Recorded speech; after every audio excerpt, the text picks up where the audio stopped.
I am so happy to be presenting. I feel like I have been in a room of best friends all over for the whole weekend. Does anyone else feel that way? Yay! And I love it. I realized this a few days ago when I was looking over my slides. What Cheyenne has created here is a healing space. For so many of us, we have the connection and relationships over the past few days. I have felt so nurtured and encouraged and hopeful because of this conference. It started with watching surgery at the Cleveland Clinic and kind of ending it with speaking with all of you here. It was amazing. So my disclosures, I have nothing to disclose. So who am I? I'm a lymphedema therapist. I'm a health coach. I'm a massage therapist. Before any of that, I was a meditation teacher. So what we're going to learn today about healing spaces, I want to describe for you several aspects of an optimal healing environment, and then describe the difference, which I thought was so interesting and informative, the difference between cure and healing. They're two different things. Describe several aspects of what we can use for our own personal healing spaces, and then the impact of exposure to nature on the healing process, and then describe how our environments that we're in can affect behavior change. So what is an optimal healing environment? The Samueli Institute coined the term to describe the healthcare system that's designed to stimulate and support the inherent healing capacity of patients, families, and their care providers. So we're looking for people in relationships, which we had a lot of today, in which we can go forward and foster these relationships in the future that we built. And then their health-creating behaviors also in our environment, and the surrounding physical environment that we're in. So the optimal healing environment, people in relationships, health-creating behaviors, of which you learned a lot of this weekend from the experts that were on the stage, and then our surrounding physical environment, what space we wake up in every morning. So several assumptions are foundational to this framework, and the first one is that healing and cure are distinct but complementary process. So cure is the elimination of disease or the symptoms, but healing can occur when a cure is not possible. So cure is the elimination of the disease, but healing can also occur when a cure is not possible. This is so, it was so insightful to me because as a lymphedema therapist, I treat clients, and lipedema is an incurable disease. We have not found the cure yet. It's out there, and we're going to find it. But we can focus in engaging in our clients and you engaging in your own lives. What can we do as far as healing, even though we know that right now a cure is not possible? So like I said, chronic disease requires an approach in which healing is as important as curing. So we're not just focusing on countering the illness, but also on supporting health, fully integrating the preventative care and self-care with our disease treatment of our illnesses and injuries. So that approach, the combination of it, is called integrative health. The role of the healing environment, so we're thinking of where the spaces that we're in, that we wake up in, that we travel through in throughout the day. We want it to reverse stress or harm, and then also create the supportive space for healing to occur. I think we saw a lot of that this weekend. Who here thinks that this FDRS conference was a supportive space for healing to occur? Everyone, almost every hand is up. So the environment is not just aesthetically pleasing or pleasant spaces, but it's the engagement, it supports the engagement of the occupants internally, interpersonally, and behaviorally. So it's the spaces that she brought us together in that we were able to communicate and share ideas with each other and encourage each other and rely on each other. So let's learn about healing environments.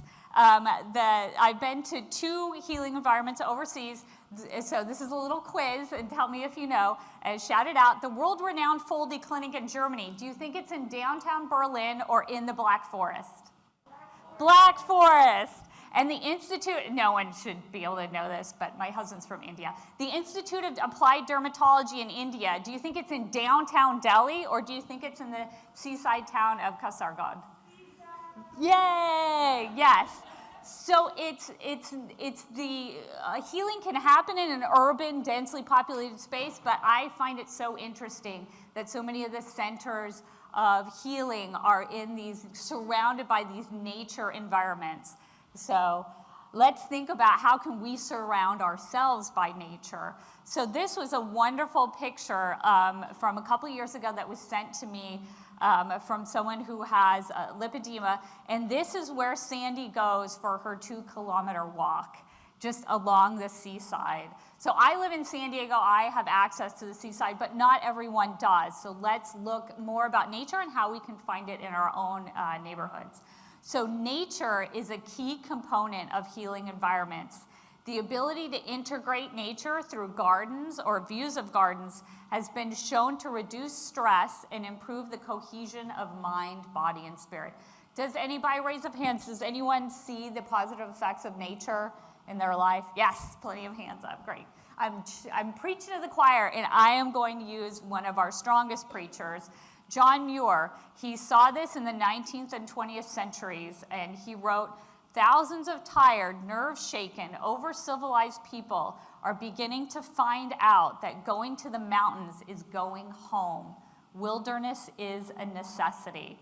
And this is not just in America. The concept that nature can heal you is present in other cultures, including forest bathing in Japan. And medical professionals noted the effect of nature on their patients. Florence Nightingale wrote in her diary that being able to see out of a window instead of looking at a dead wall, being able to see flowers, being able to read in bed by the light of the window close to the bedhead, it is more effective. The people who were in the hospital and had that view healed better. So nature is also used in the history to heal patients with chronic or incurable diseases. I used to live in upstate New York, and the nearby Adirondacks were famous for sanatoriums, which are just these facilities that people with tuberculosis can live in, and that the whole idea was that they would be out on the deck taking in the fresh air.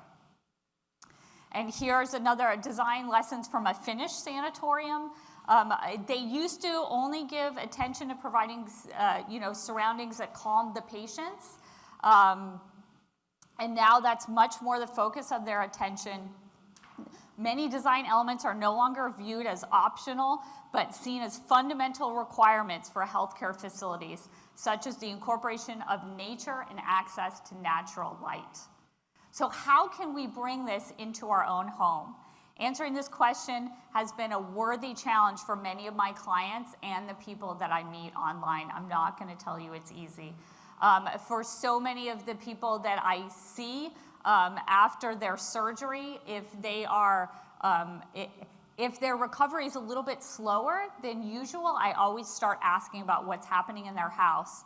And it's their home is under construction, their kitchen's under construction, they just moved or they're moving soon, their relationship with their neighbors and roommates are challenging, and the space they have inside is not peaceful. So I have seen this personally in my practice with my clients. This does make a difference.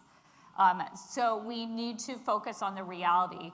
We know that cultural factors can make it difficult to create a healing space, and that there's a efficacy versus effectiveness. So what works in a controlled environment, like in a study, it's great to go to Cancun and you feel fantastic because there's a lady that's delivering you drinks, right? But then you come home to your own house and unless you can get your husband to deliver you drinks, it's just not like Cancun, is it? So in his book, so we just know that we are going to see the ideal and we're going to work towards it, but we all can't be living in Cancun. I mean, I can be living in San Diego though. So in his book, How Healing Works, Get Well and Stay Well Using Your Hidden Power to Heal, Dr. Wayne Jonas observes that 70% of chronic disease, and we know this, can be prevented or treated with a healthy lifestyle, but less than 5% of the people engage in these top 5 health behaviors. And he also shares behavioral change is difficult for us. It's not because we're weak, but because we're unaware of how our environments and experiences, the healthcare system, our culture, our past personal history, and the media, they're all influencing us.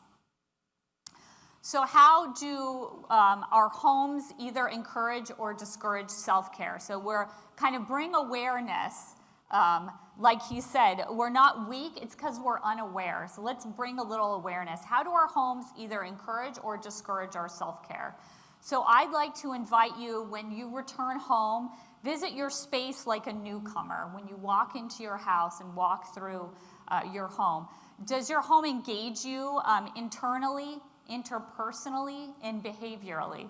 So spend a little time in each room. What is the energy and the presence in each space? Identify the energy that radiates. Like, what does your intuition, what does that little voice inside you tell you? And where are you most comfortable in your home? Does anyone have like a least favorite, like that weird room in your house? And I moved and like there's a new weird room in our house. The room is kind of, okay. Let's not talk about the weird room. I'm working on it with my husband. We need to push that storage out. Because isn't it, like for us, there's just boxes everywhere. It's unfinished. So you feel nervous because like, should I be meditating or should be like opening that box and organizing, right? I hit a nerve on Boston. Boston knows what I'm talking about. There's some empty boxes, there's some full boxes. So what does a healing space look like? And these are beautiful healing spaces. So a healing space may first be considered or defined by its ambient qualities. So this is the quality of light filtering in the room, what sounds that you can hear, the air quality, is it fresh air, is it stale air, the temperature, is it too hot, too cold. The physical environment can either cause or mitigate stress. So healing spaces evoke feelings of serenity and calm and decrease the stress of a chaotic environment. So in my many educations, I learned in my spa and wellness management classes at UC Irvine, we use the 5 senses. When you go into a well-designed spa, it's use the 5 senses in designing treatments in our spa environments. So I'd invite you to steal that from us and take it and use it. What do you see? What do you hear? What do you smell? What can you taste? And what can you touch when you walk into your room, into your healing space?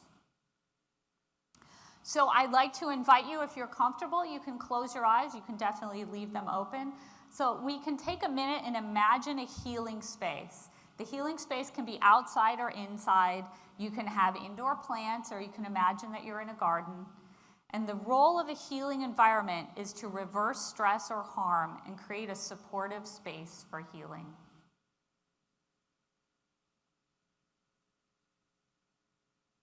So what do you see? What colors are present? What is the light like in this space? Are there mementos or photos of loved ones? Are there any sacred objects? Is there anything funny or silly in the space? Is there a pet or a loved one nearby?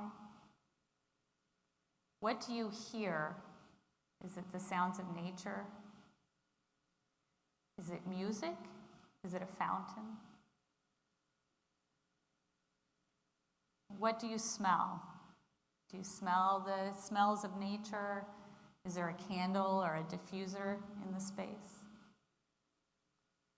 And then what can you taste? What can you touch? How does it feel? Is there your favorite fuzzy blanket there? Is there a silk pillowcase? Is there a memento? Is there a furry loved one on your lap that knows you're going into your healing space and they're going in too? Okay, so I'll read you something. If you're still comfortable, you can keep your eyes closed or you can open them. Let's listen to Maria Laney Laube Hoover's explanation of her healing space. The buoyant lightness and the warmth of water. It was not too hot, it was not too cool. There was no weight, there was no judgment. It was just perfect.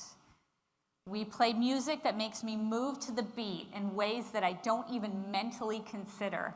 The blue lights in the water have to be on to remind me of the striking blue Hawaii waters I once enjoyed snorkeling in. It can't be red or green or white. It can only be blue. My husband works out with weights, so we have the music blaring for both of us.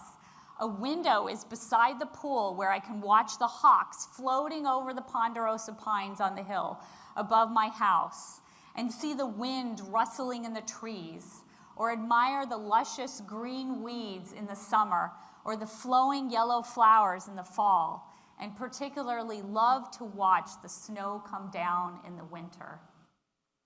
Our dogs are either with us, nagging my husband to play with a toy in between sets, or our pup races outside to chase the crows before coming in to bug him again. Or we open the car door and she'll chew her bone inside patiently. Really, for those 2 hours, there is little thought of the world's crisis, allowing me to be only in the moment. And if your eyes are closed, I invite you to open them again. So our conclusion, we've learned that an optimal healing environment consists of people in relationships, health-creating behaviors, and our surrounding physical environment. We know that a cure is the elimination of disease or disease symptoms, and that healing can occur when a cure is not possible. We imagined our own healing space, a place that could reverse stress or harm and create a supportive space for healing.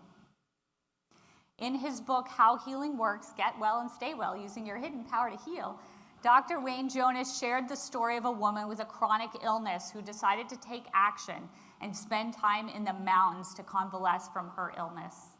And he says when she returned home, she found that taking care of herself emotionally, physically, and spiritually was no longer an annoying chore, but a privilege, no, a necessity for her life.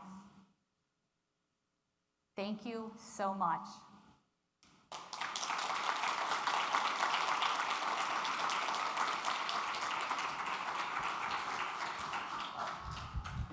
And these are, do I go one back? Oh, he did it. The last slide is my contact information. So if you want the slides, they're on my website, KathleenHelenListen.com. Thank you. I just wanna love you.